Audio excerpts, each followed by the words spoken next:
Welcome to another edition of City Talk. This is a program presented to you by Leavenworth and Lansing Channel 2, a project of the City of Leavenworth which was initiated about 2 years ago. I am John Tillotson. I am the chairman of the advisory committee for Channel 2, and I have with me today Dan Williamson, who is the finance director of the City of Leavenworth. Dan, thanks for being with me. Appreciate it, John. The object of this program is to discuss programs and enterprises of government. In this case, we're going to talk about finance that affects the City of Leavenworth and therefore all of the taxpayers that reside and pay taxes within the city. It's a pleasure to have Dan because Dan is, has a terrific grasp of all of the aspects of finance that pertain to city government. Because Dan has been with the city now for how long, Dan? 11 years. And during that 11-year period, you've been finance director? The entire time. All right. So I hope I've got a grasp. Sometimes we wonder, but... We don't wonder.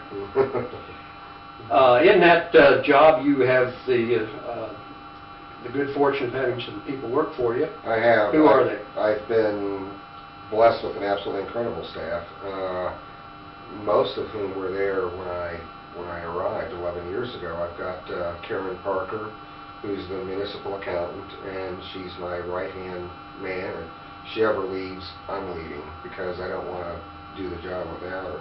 She's that good. I've got Phyllis Fleming, who by herself does the payroll. I've got Helen Palmer, who's in charge of purchasing for the city. I've got Pat Tooley, who is responsible for accounts payable. And I've got Regina Turner, who is responsible for watching over our federal funds. Dynamite staff. All right. And you say watching over federal funds. Does the City of Leavenworth get a lot of federal money? We get a lot of housing funds. We have Planners 2, which is federally supported. We have Section 8, which is federally supported.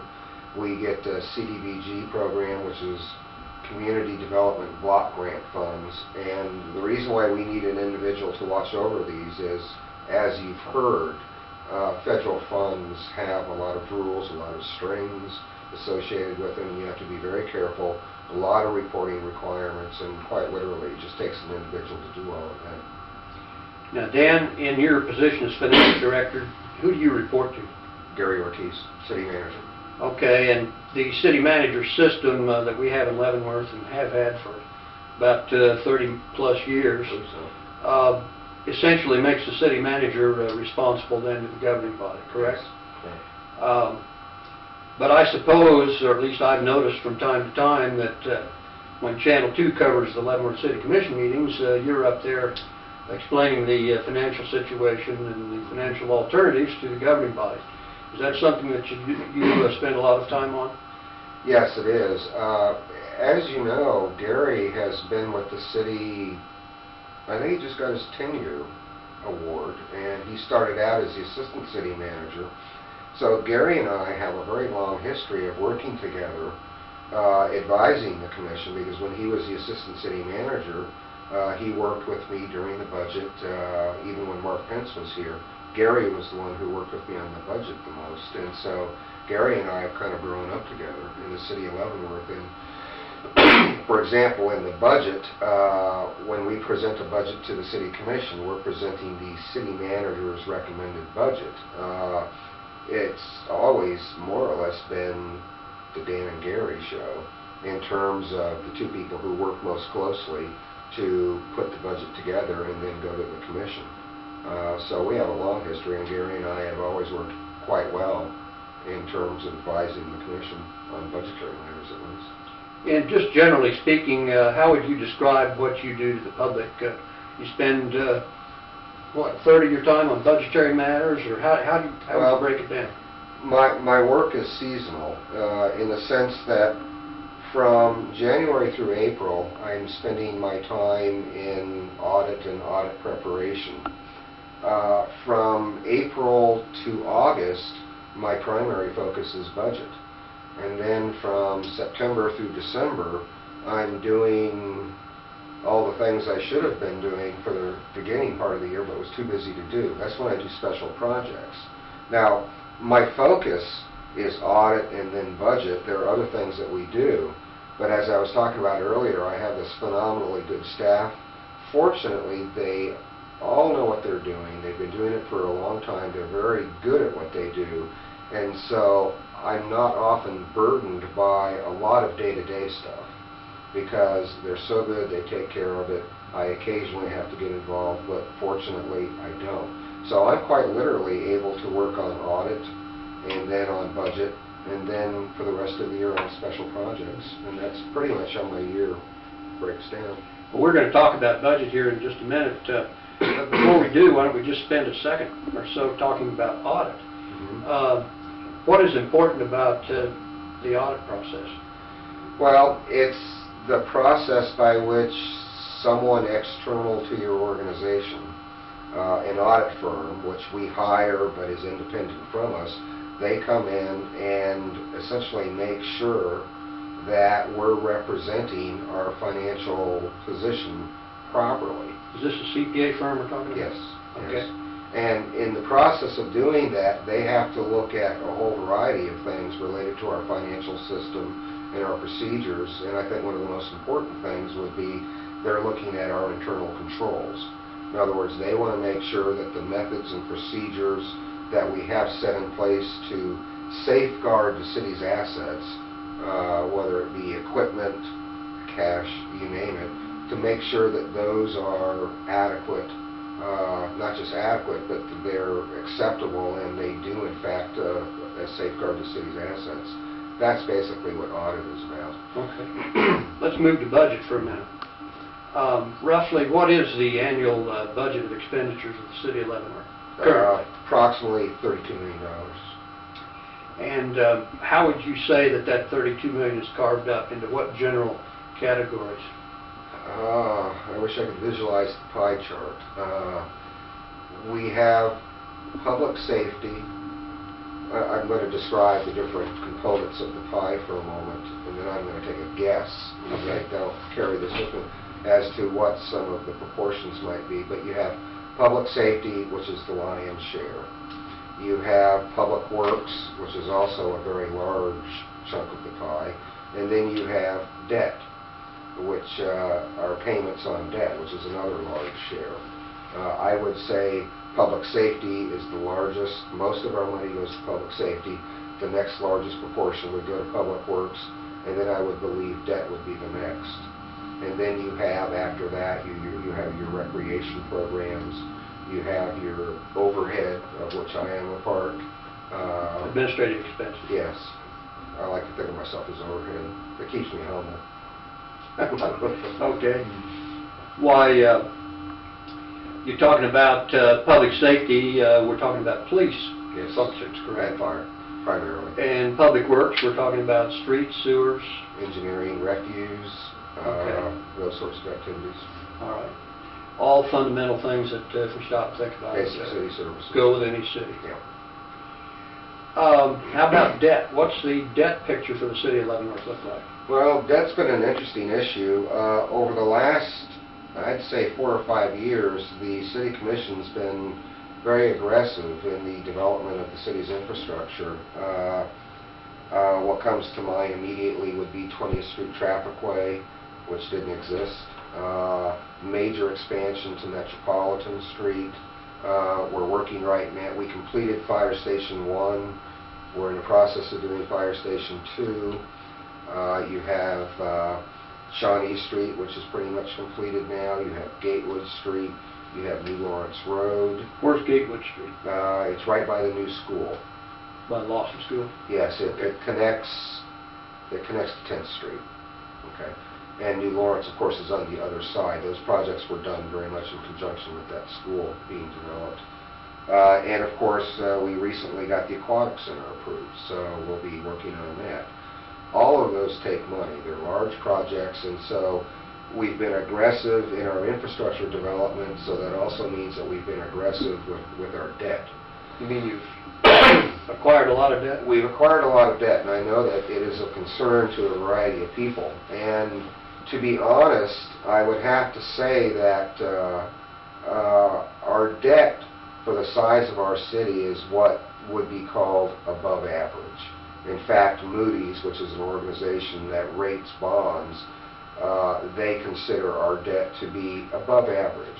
They don't say grotesquely above average or anything like that. They just say it's above average. Does this mean we have to pay a higher rate of interest on government bonds? No, because oddly enough, our Moody's rating is A1, which may not mean much to you, but it's, for a city our size, an excellent rating. So we're quite proud of that, and we do what we can to maintain it. Moody's, for example, when they look at our debt, they see that it is, in its broad form, above average, but then they look at our financial situation, and there are a variety of things that we're doing that tell them that we know what we're doing and everything's under control. And let me tell you what some of those things are. Given that we knew we were going to be in the debt, in the capital market and issuing debt, over the last couple of years we've taken steps to make sure that this increasing amount of debt doesn't really hit the taxpayer and doesn't cause property taxes to go up. So what we've done is, first of all, a lot of the smaller projects, you have a bridge here, a small road project here, things of that nature.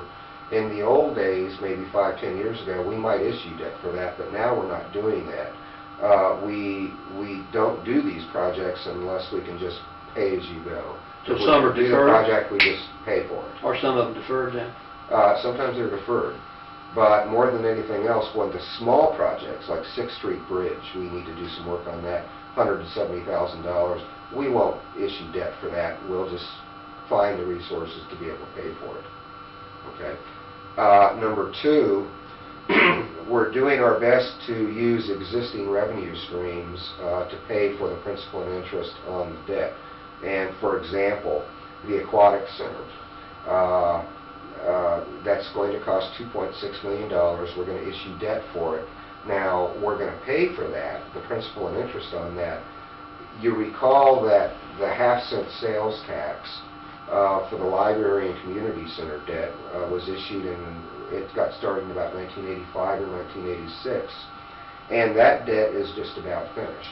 And so what we're going to do is issue the bonds for the Aquatic Center and use that same revenue stream, which is the local sales tax, to pay for the Aquatic Center now that the library and community center are essentially finished. So it's been about 20 years on those two projects. No, 15. 15 I think they were years. 15-year issues to begin with. And then you're projecting 10 years to pay off the Aquatic Center? 12, actually. 12 years. And this Okay. gets into how we're trying to manage our finances, because the Aquatics debt is going to be issued quite soon. But the library and community center debt won't actually end until 2004. So we're going to issue the Aquatic Center debt soon, but in the first 2 years, while we're still paying the final portions of the library and community center, we're just going to make interest-only payments. We're not going to pay principal off in the first 2 years. Of the Aquatic Center. Of the Aquatic Center. And then after the library and community center debt goes away completely, then we'll pay 10 years of principal and interest. And these are the sorts of things that we're doing to kind of model and plan our finances so that we don't adversely affect property taxes. So those are the sorts of activities that we're doing to keep this debt structure from impacting taxes. And in fact, the most recent analyses I've done with the Commission show that even with the activity that we've got over the next 3 or 4 years, due to debt, we're going to have no increase in taxes. Now, I immediately say due to debt, okay, because that's just, out of a 54 mil budget, that's about 14 mils, and we think we can keep that part about 14 mils. The other 40 is always a matter of what's going on in that particular year and the extent to which things happen to us that we can manage and what the Commission wants to do. But debt is not going to cause a problem over the next several years. Okay, so if there's going to be flux in the city budget, it'll be because of programs or emergencies that are Exactly. unforeseen. Exactly. Okay. What do we do, by the way, to guard against unforeseen expenditures? Say no. I don't know if that's the answer you're after, but to be honest with you, what concerns me more than unforeseen expenditures are unforeseen declines in revenue. Because with expenditures, we have the ability to say no, or to cut projects, or to go into cutback expenditures, cutback budgeting. We can do that. For example, right now we are going through a recession in the country, and we've begun to see that impacting us here in the city. I've noticed over the last several months that our local sales tax is declining as compared to the previous year, and I'm seeing other signs. For example, our investments, when we invest money, just like you might invest money, we go to the bank and they say, we'll give you X% interest. Well, as you can probably imagine, the interest rate we're getting is pathetic. What is it now, approximately? It's about 1.6 to 1.8%. 1.6 to 1.8%? Yeah. Whereas a year ago, it was 5.5 to 6%. And of course, that reduces the amount of money that we have available to us. And those are the sorts of things that worry me. Now, and this is on idle funds? Yes. Funds that haven't been spent yet in the budget year? Correct. All right, and who's that money invested with? Local banks. There are very rigid statutes in the state which say that the state publishes what they consider to be a benchmark rate. Let's say we have $1 million in idle funds available that we want to invest. We look up the benchmark rate, and let's say it's 2%, for example. And so then we say to the local banks, and we actually have a bid process where we talk to each of the local banks, and only the local banks, and say, we have $1 million that we would like to invest for X period of time, 3 months, 9 months, a year. What is the interest rate that you will give us? And the local banks all compete with one another in a bid process, but they have to be willing to give us at least what that state benchmark rate is. If they don't, then what we're able to do is put it in the state investment pool, which typically offers a somewhat higher rate. But as long as the local institutions are willing to offer that benchmark rate, it's the best bid wins. And typically that's what happens. Now, because all the local banks know what that benchmark rate is, and they know they have to beat it. So if they want the money, they are always quite sharp at these bids. Now, do local government entities in Kansas have the authority to go outside the state, for example, to California revenue bonds, or, for example, I think it was London recently placed some quasi-governmental entity into bankruptcy, and the state of Minnesota is holding the bag on their bonds over there. Can we get into that? You remember the derivatives issue in California not too long ago? The answer is no. Well, I think there are some circumstances under which you can go outside the state, but we would never do that. The process I use, I explain to you, is exactly what we do. And it's important to keep the money locally if at all possible, and certainly within the state. And I personally have never entertained and will never entertain investments outside the state. What about the Pooled Money Investment Board of the state of Kansas? Does that ever factor into Leavenworth's? Yeah, they're the ones, quite honestly, who developed this benchmark rate that I spoke of a few moments ago. And let's say it's 2%. Well, if the local institutions don't match that 2%, then we are allowed to invest the money with the investment pool. And typically, but not always, they offer a better rate than local institutions. So we do have that capability as well, but I'd never go out of state. You know, I've always kind of had the opinion that Leavenworth, Lansing area was, to a degree, kind of inflation-proof. Or recession-proof, excuse me, not inflation-proof. Do you believe that to be true in your experience as a finance person? I think from what I've seen, we're less susceptible to recession. certainly not completely recession-proof, but you have the large federal institutions. You have Fort Leavenworth, you have the U.S. Penitentiary, and then you have the VA complex, and their presence provides a certain amount of stability to our community that wouldn't exist if we were primarily manufacturing-based or service-based. So to that extent, I think that we're in better shape than another community would be if they had that kind of economy. Does this have anything to do with our Moody's rating, the bond rating? It's certainly one of the things that they look at, because what Moody's is concerned about is our ability to pay off our debt.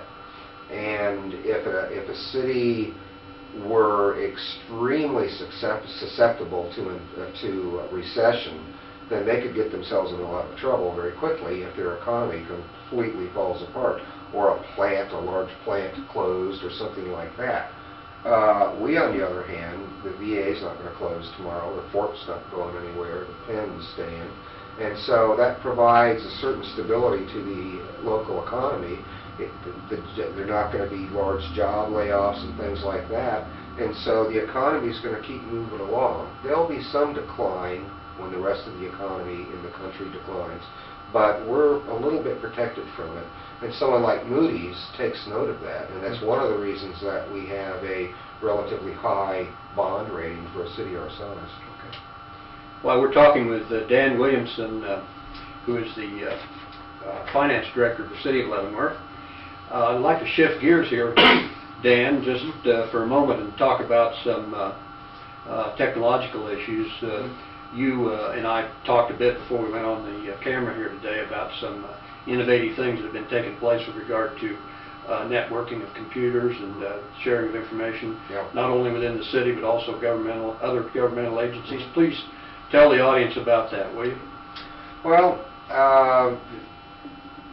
to give you a sense of what we've been doing, I would say 3 years ago, at the beginning of 1999, it was true that I would have a personal computer on my desk, the city manager would have one on his desk, and we had computers interspersed throughout the city, but none of them talked to each other, and no networks or anything of that nature. And I can tell you now, after an investment of time, energy, and money, we have a complete state-of-the-art wide area network that connects all facilities within the city.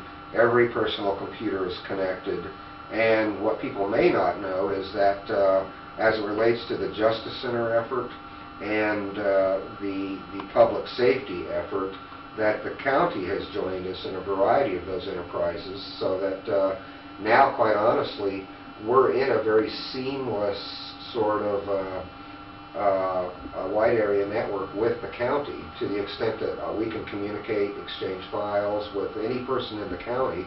And the police and sheriff are doing that also. Yes, they are. And so we've really gone in together with the county on some of this technology and some of the investments we've been sharing, and I'd say as a result we're probably working closer with the county than ever before, in part because of this connection we've got with them. Okay.